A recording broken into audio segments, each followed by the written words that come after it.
Aunty நீங்க என்ன ரொம்ப மட்டன் தட்டி பேசிக்கிட்டு இருக்கீங்க. நானும் சம்பாதிச்சுட்டு தான் இருக்கேன். இப்ப மனோஜ்க்கு ஷோரூம் வச்சு கொடுத்ததும் நான் தான். நான் இல்லன்னா அவனால எதுவும் பண்ண முடியாதா? என்னமோ உன் அப்பா வீட்டு காசுல கடை வச்சு கொடுத்த மாதிரி பேசுற. அது இவருக்கு வர வேண்டிய ரிட்டைர்மெண்ட் காசு. அதுல இல்ல ஒரு பொய் சொல்லிருக்க. நீ இல்லாம இருந்தா இவனும் நல்லா வந்திருப்பான். எதுக்கு போய் இப்படி கத்துற? ஏங்க பாருங்க இவன் எப்படி சொல்றான்னு. அங்கிள் நான் இப்படி சொல்றேன்னு தப்பா எடுத்துக்காதீங்க. என்ன கல்யாணம் பண்றதுக்கு முன்னாடி வரைக்கும் மனோஜ் எந்த ஒரு வேலையிலயும் கொஞ்ச நாள் கூட உருப்படியா இருந்ததே கிடையாது. இப்ப அவர்கிட்ட 4 பேர் வேலை பாக்குற அளவுக்கு அவரை நான் கொண்டு வந்திருக்கேன். நான் எதுவுமே செய்யாத மாதிரி ஆண்டி பேசுறது ரொம்ப கஷ்டமா இருக்கு. என்னடி பெரிய ஷாப்பிங் மால் வச்சு கொடுத்த மாதிரி பெருமையா பேசிட்டு இருக்க? மனோஜ் திறமைக்கு நீ இல்லனாலும் அவன் நல்லா வந்திருப்பான். இப்ப அவன் நல்லா இருக்கிறதுக்கு காரணம் அவன் திறமையும் நேரமும் தான். நீ இல்ல. எப்படி பேசுற? என்னங்க என்னமோ இவதான் அவனுக்கு எல்லாமே பண்ண மாதிரி பேசுறா. வாசல்ல போர்டு பாத்தியா நீ?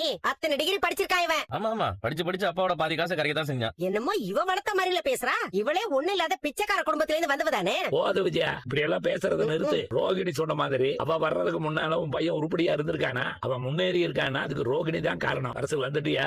கீழ வர.